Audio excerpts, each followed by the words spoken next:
성도 여러분 안녕하십니까? 오늘도 아침 예배에 찾아오신 성도님들을 진심으로 환영합니다. 예수님께서 내 죄 때문에 피 흘리셨다는 사실과 그 사랑 앞에서 우리는 어떤 마음이 되어야 할까요? 오늘 말씀을 통해 애통하는 심령이 무엇인지 깊이 묵상하고 하나님께서 그 마음에 어떻게 위로를 주시는지 함께 살펴보는 귀한 시간 되시길 바랍니다. 이제 기도하겠습니다. 하늘에 계신 아버지, 오늘도 우리를 말씀 앞으로 불러주시니 감사합니다. 오늘 말씀을 통해 애통하는 심령이 무엇인지 살펴보려고 합니다. 우리 죄를 대신해 피를 흘리신 예수님의 사랑을 깊이 깨닫게 하시고 그 십자가 앞에서 애통하는 심령을 허락해 주시옵소서. 목사님께서 권면해 주실 때 죄를 미워하고 의를 사모하는 마음이 살아나게 하여 주시옵소서. 예수님의 이름으로 기도드립니다. 아멘. 오늘은 목사님께서 특별한 말씀을 준비해 주셨습니다. 함께 묵상할 제목은 산새의 두 마리와 애통하는 심령입니다. 이제 목사님께서 권면의 말씀을 전해 주시겠습니다. 안녕하십니까? 오늘은 팔복의 두 번째 복, 애통하는 심령에 대해서 살펴보겠습니다. 이 애통하는 심령을 우리가 살펴볼 때 구약 성경에 나온 산새 두 마리의 예식을 통해서 살펴보면 주께서 귀한 교훈을 우리 모두에게 주실 것이라고 믿습니다. 자, 질문 드리겠습니다.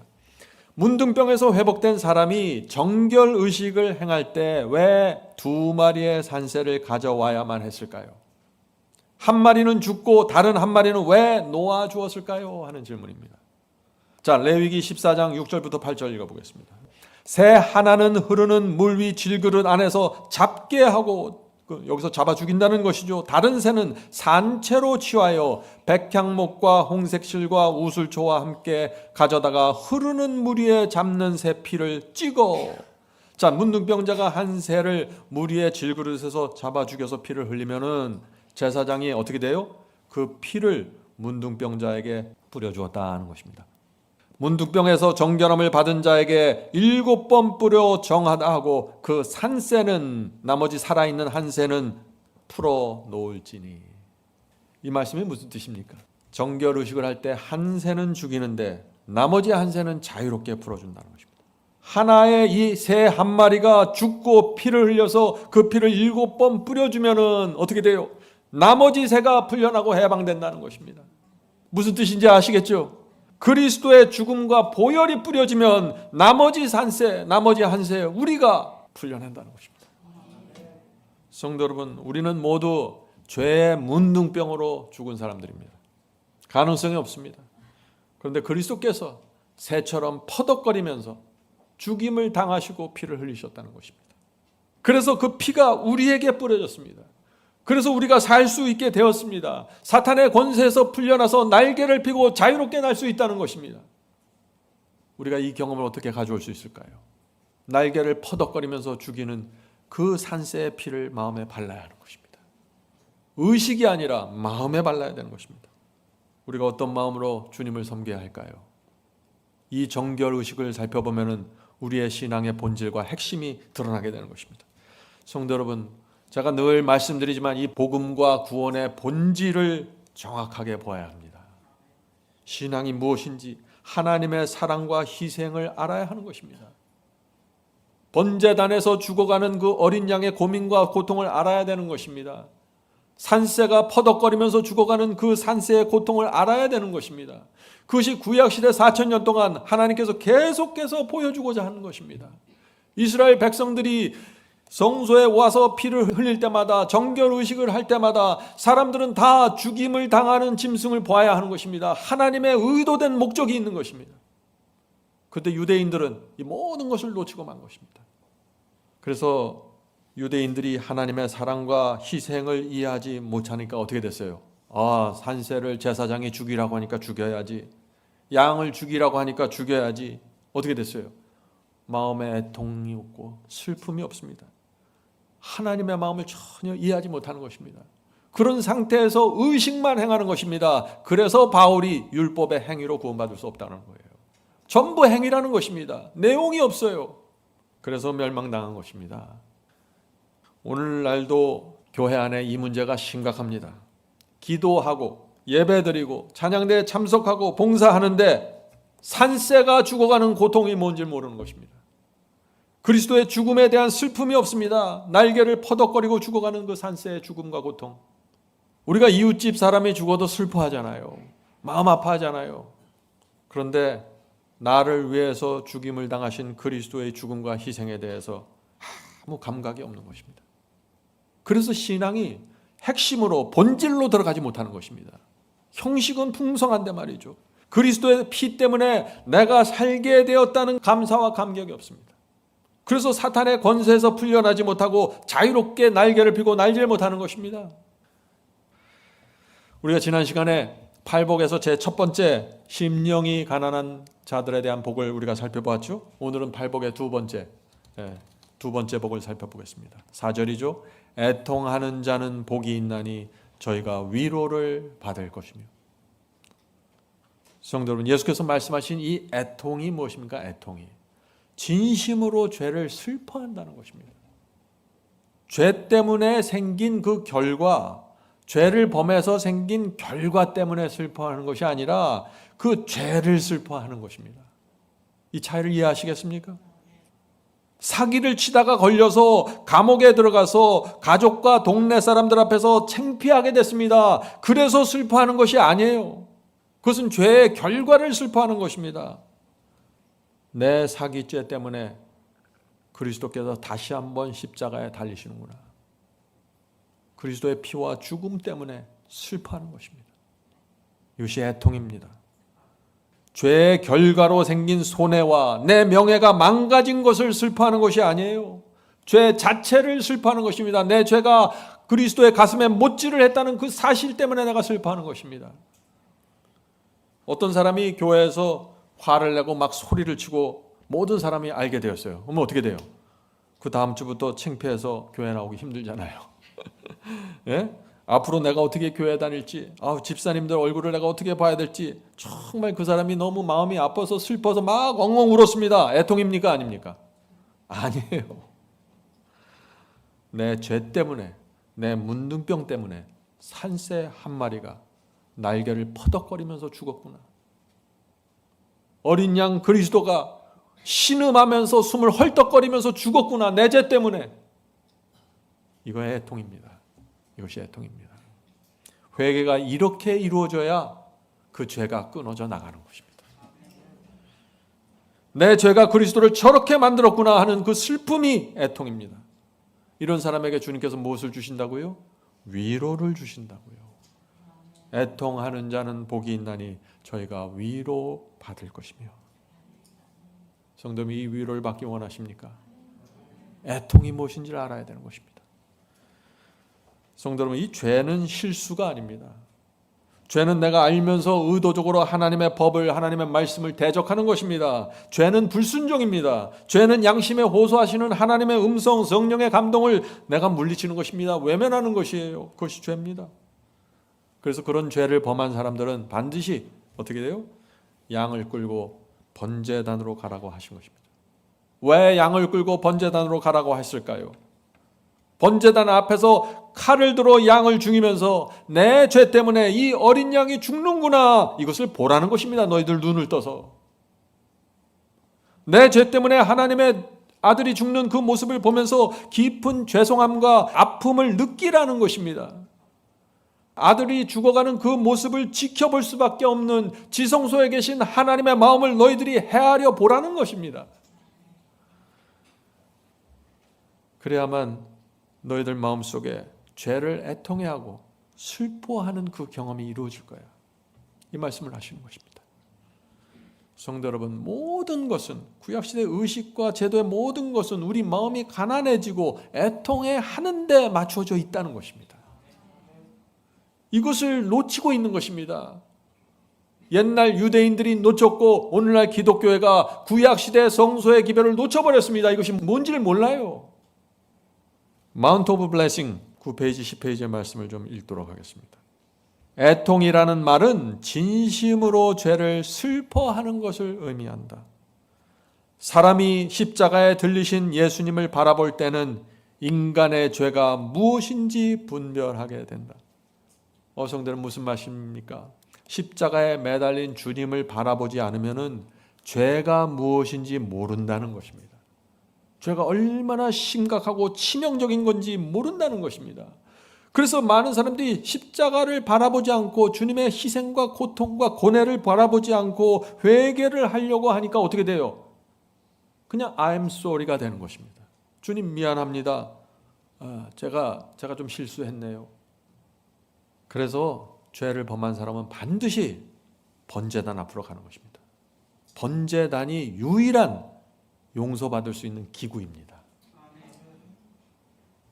자, 그래서 이 번제단에 가서 죽어가는 어린 양의 피를 바라보면 우리 마음속에 변화가 생긴다는 것입니다. 어떤 변화가 생기는가? 자, 계속해서 읽겠습니다.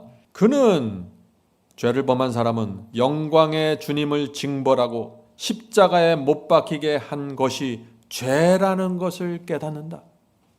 말로 다 할 수 없는 따뜻한 사랑을 받았음에도 불구하고 자신이 계속해서 배운 망독과 반역으로 일관된 생애를 살아왔음을 알게 된다. 어디서 깨닫게 되고 어디서 알게 됩니까? 번제단 앞에 가서 어린 양 그리스도가 죽어가는 모습을 지켜보야만 깨닫게 되고 알게 된다는 것입니다. 정말 이 죄가 무엇인지 말이죠.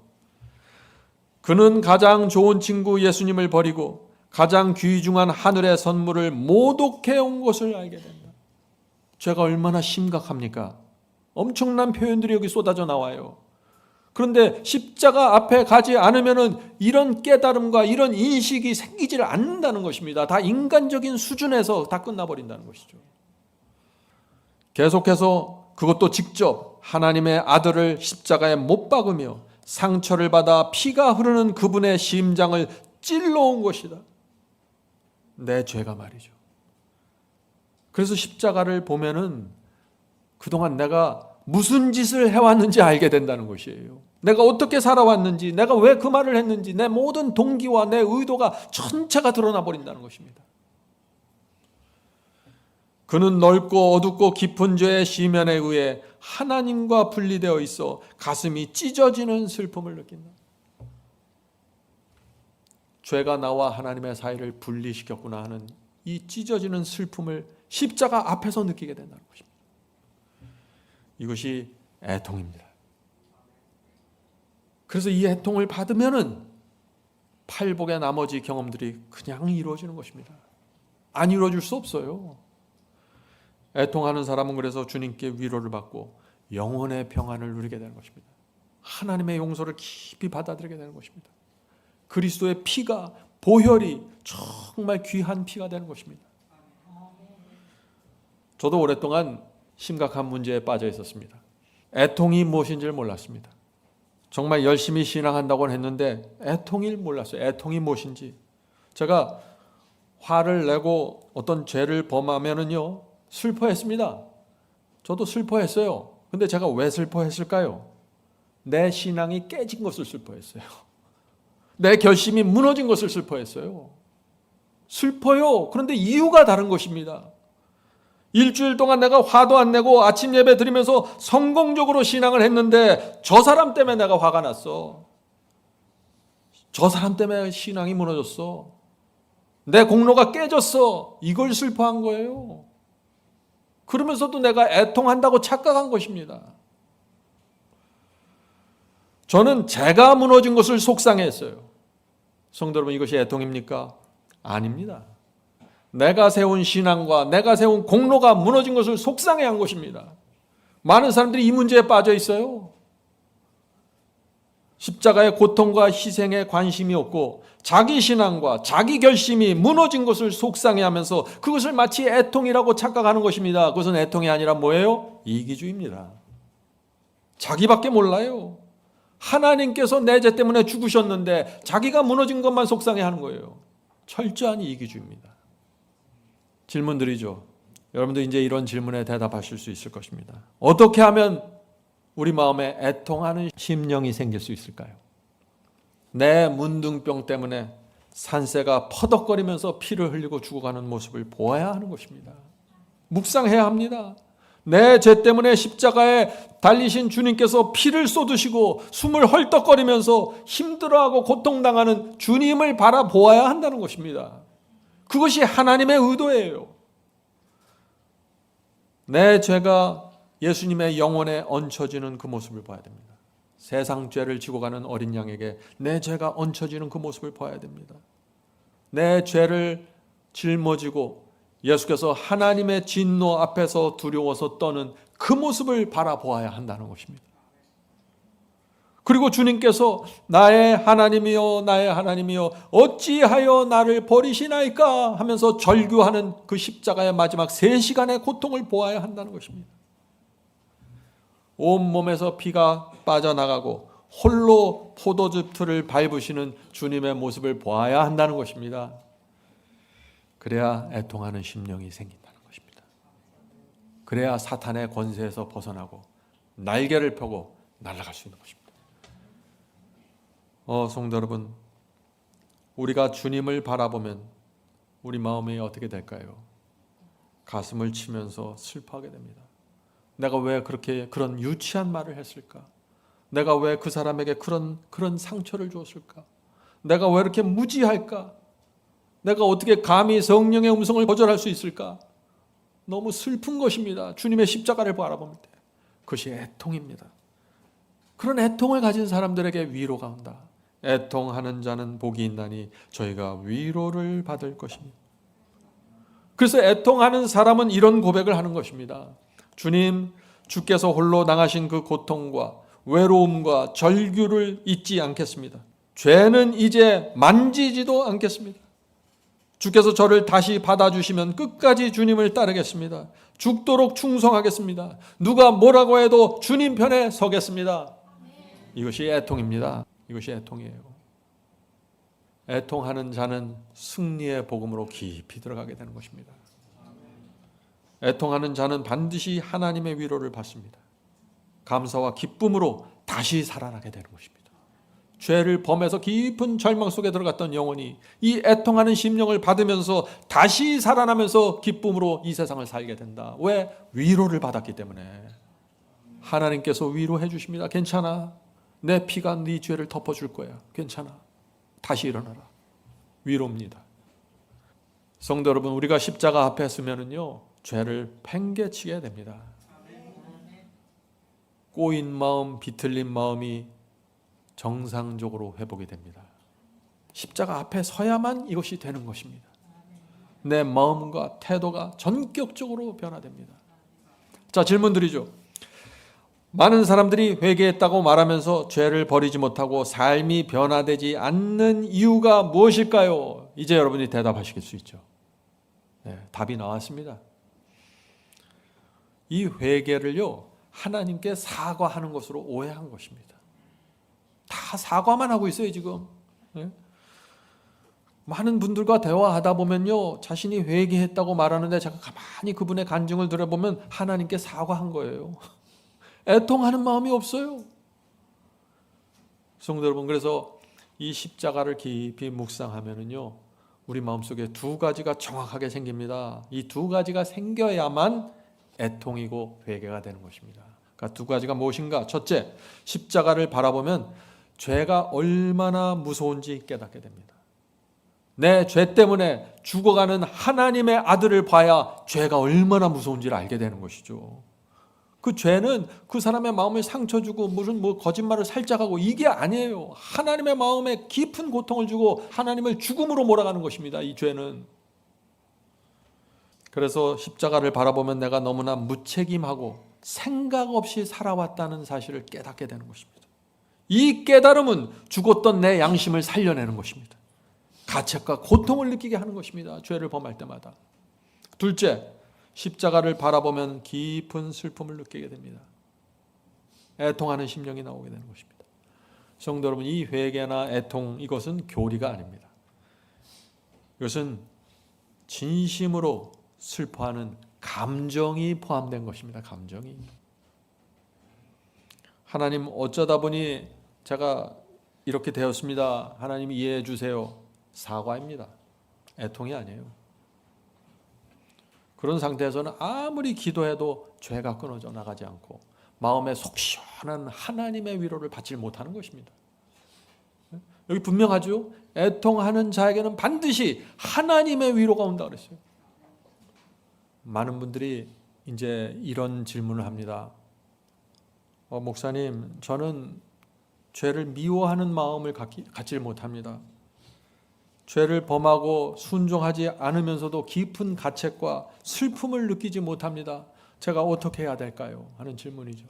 그런 분들은 반드시 이 기도를 해야 돼요. 무슨 기도냐? 하나님 앞에 정직한 기도입니다. 주님, 저는 죄에 대한 슬픔이 없습니다. 죄를 범해도 애통해 하지 않습니다. 저에게 애통하는 심령을 주시옵소서. 성령께서 제 굳은 마음을 제하시고 죄를 미워하는 마음, 죄를 슬퍼하는 마음을 저에게 주셔야만 합니다. 이렇게 기도만 하고 가만히 있으면 안 돼요. 어디로 가야 돼요? 십자가로 가야 된다는 것이에요. 많은 분들이 기도만 해요. 십자가 앞에 가질 않아요. 십자가로 가야 됩니다. 십자가 앞에서 고통당하면서 죽어가는 그 어린 양을 보아야 하는 것입니다. 그렇게 될 때 성령께서 이 수술을 시작하십니다. 새 마음을 주시고 양심이 살아나고 죄가 미워지고 애통하는 심령을 받게 됩니다. 이런 성도들은 승리를 향해서 끊임없이 전진하게 됩니다. 좌절하지 않게 됩니다. 왜요? 내가 십자가 앞에만 가면은 내 마음이 새로워질 것을 내가 알기 때문에, 성령의 역사가 내 속에서 이루어지는 것을 내가 알기 때문에 절대 좌절하거나 포기하지 않습니다. 놀라운 소망의 복음입니다. 이 승리의 복음은. 성령께서 우리 모두를 이 애통하는 심령, 승리의 복음으로 인도해 주시길 제가 간절히 바랍니다. 하늘에 계신 저희들의 아버지, 오늘 저희 마음에 소망을 주셔서 감사합니다. 그리스도의 십자가에 가기만 하면은 저희 마음이 다시 살아나고 굳은 마음이 제거되고 부드러운 마음을 받을 수 있음을 저희가 확인했습니다. 주여, 이 단순한 구원의 진리를 저희 이 앞이마에 인을 쳐 주시옵소서. 잊지 않도록 하여 주시옵소서. 애통하는 심령, 가난한 심령, 이 모든 것이 가능하다는 사실을 저희가 말씀 속에서 확인했습니다. 주여, 날마다 이 말씀을 붙잡고 살아가게 축복해 주시옵소서. 그래서 이 좁은 길 가는 와정에 저희 마음이 늘 기쁘고 감사하고 위로를 받고 늘 확신을 갖고 이 길을 걸어갈 수 있도록 축복해 주시옵소서. 하나님께서 준비하신 이 구원의 청사진이 얼마나 명쾌하고 분명한지 저희가 이해할 때마다 저희 마음에 믿음이 생기고 희망이 생깁니다. 주여, 함께 예배드리는 오늘 성도들 마음속에 함께 해주셔서 성령으로 그들의 마음을 위로해 주시고 애통하는 심령과 가난한 심령과 팔복의 모든 복을 그 마음속에서 이루어 주시옵소서. 저희 가운데 있는 환자들이 있습니다. 아픈 병자들 주께서 함께 해주시고 보살펴 주시옵소서. 이 모든 말씀 예수님의 이름으로 간절하게 기도드립니다. 아멘.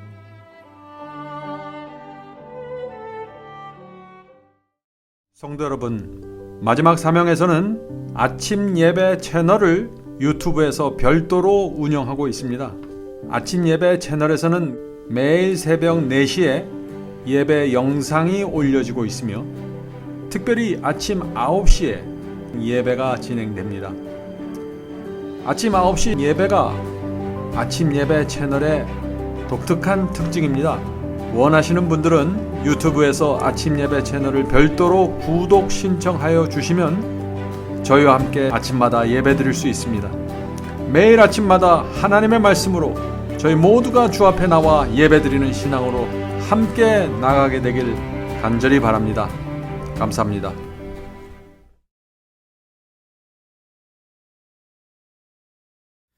대산을 넘어 한국에 가도 빛 가운데로 걸어가면 주께서 네 버리시기로 약속한 말씀 변치 않네. 하늘의 양 그 밝은 빛이 내 영혼 속에 자고 남지네. 할렐루야 널 기뻐하며 주 이름 높이 찬양하리. 권명한 자비 널 기뻐하며 영원한 장금 목적하고 그 크신 이름 찬양함으로 날마다 빛에 갈아가리. 하늘의 양 그 밝은 빛이 내 영혼 속에 자고 남지네.